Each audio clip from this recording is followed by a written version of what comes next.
Chapter 6. Some time elapsed before I learned the history of my friends.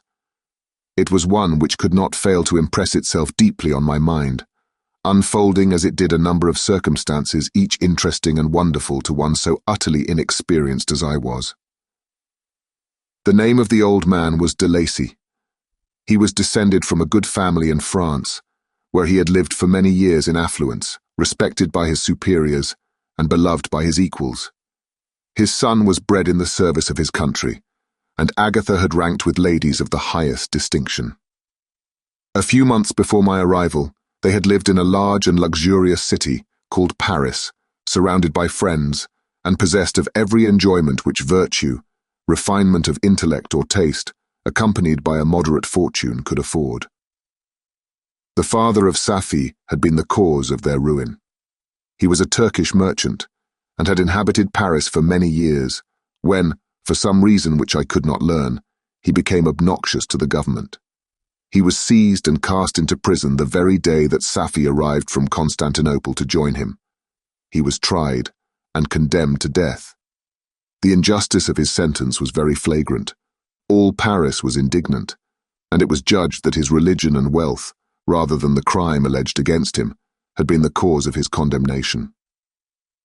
Felix had been present at the trial. His horror and indignation were uncontrollable when he heard the decision of the court. He made at that moment a solemn vow to deliver him, and then looked around for the means. After many fruitless attempts to gain admittance to the prison, he found a strongly grated window in an unguarded part of the building, which lighted the dungeon of the unfortunate Mahometan, who, loaded with chains, waited in despair the execution of the barbarous sentence. Felix visited the grate at night, and made known to the prisoner his intentions in his favor. The Turk, amazed and delighted, endeavored to kindle the zeal of his deliverer by promises of reward and wealth. Felix rejected his offers with contempt, yet when he saw the lovely Safi, who was allowed to visit her father, and who, by her gestures, expressed her lively gratitude, the youth could not help owning to his own mind that the captive possessed a treasure which would fully reward his toil and hazard. The Turk quickly perceived the impression that his daughter had made on the heart of Felix, and endeavored to secure him more entirely in his interests by the promise of her hand in marriage, so soon as he should be conveyed to a place of safety. Felix was too delicate to accept this offer, yet he looked forward to the probability of that event as to the consummation of his happiness. During the ensuing days, while the preparations were going forward for the escape of the merchant, the zeal of Felix was warmed by several letters that he received from this lovely girl, who found means to express her thoughts in the language of her lover, by the aid of an old man, a servant of her father's, who understood French. She thanked him in the most ardent terms for his intended services towards her father, and at the same time she gently deplored her own fate. I have copies of these letters, for I found means during my residence in the hovel to procure the implements of writing, and the letters were often in the hands of Felix or Agatha. Before I depart, I will give them to you. They will prove the truth of my tale. But at present, as the sun is already far declined, I shall only have time to repeat the substance of them to you. Safi related that her mother was a Christian Arab, seized and made a slave by the Turks. Recommended by her beauty, she had won the heart of the father of Safi, who married her. The young girl spoke in high and enthusiastic terms of her mother, who, born in freedom, spurned the bondage to which she was now reduced. She instructed her daughter in the tenets of her religion, and taught her to aspire to higher powers of intellect and an independence of spirit, forbidden to the female followers of Mahomet. This lady died, but her lessons were indelibly impressed on the mind of Safi, who sickened at the prospect of again returning to Asia, and the being immured within the walls of a harem, allowed only to occupy herself with puerile amusements, ill-suited to the temper of her soul, now accustomed to grand ideas and a noble emulation for virtue. The prospect of marrying a Christian, and remaining in a country where women were allowed to take a rank in society, was enchanting to her. The day for the execution of the Turk was fixed, but on the night previous to it, he had quitted prison, and before morning was distant many leagues from Paris. Felix had procured passports in the name of his father, sister, and himself. He had previously communicated his plan to the former, who aided the deceit by quitting his house, under the pretense of a journey, and concealed himself with his daughter in an obscure part of Paris.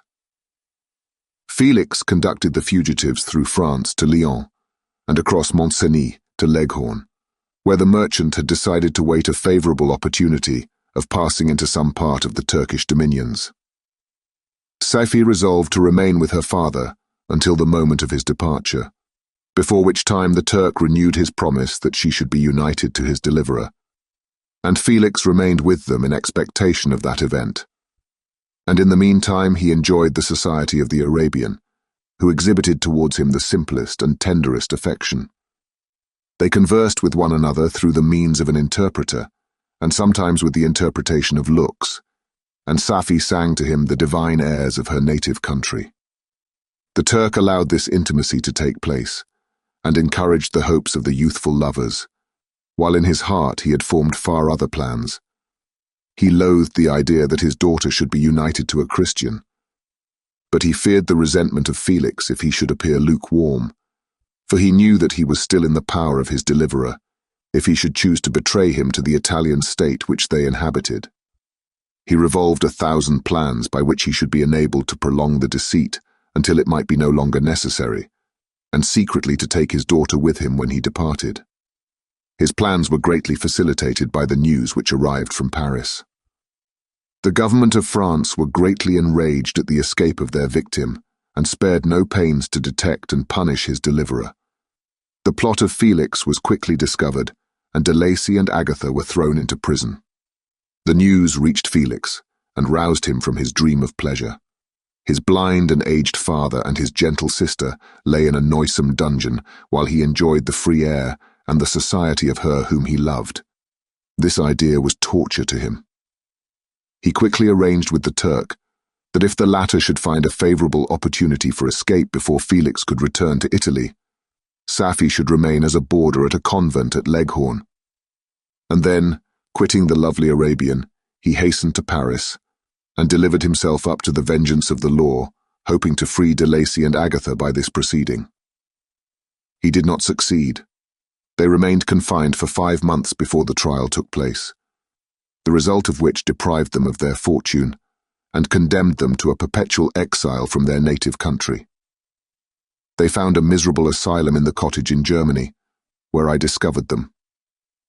Felix soon learned that the treacherous Turk, for whom he and his family endured such unheard-of oppression, on discovering that his deliverer was thus reduced to poverty and impotence, became a traitor to good feeling and honor, and had quitted Italy with his daughter, insultingly sending Felix a pittance of money to aid him, as he said, in some plan of future maintenance. Such were the events that preyed on the heart of Felix, and rendered him, when I first saw him, the most miserable of his family. He could have endured poverty, and when this distress had been the meed of his virtue, he would have gloried in it. But the ingratitude of the Turk and the loss of his beloved Saifi were misfortunes more bitter and irreparable. The arrival of the Arabian now infused new life into his soul.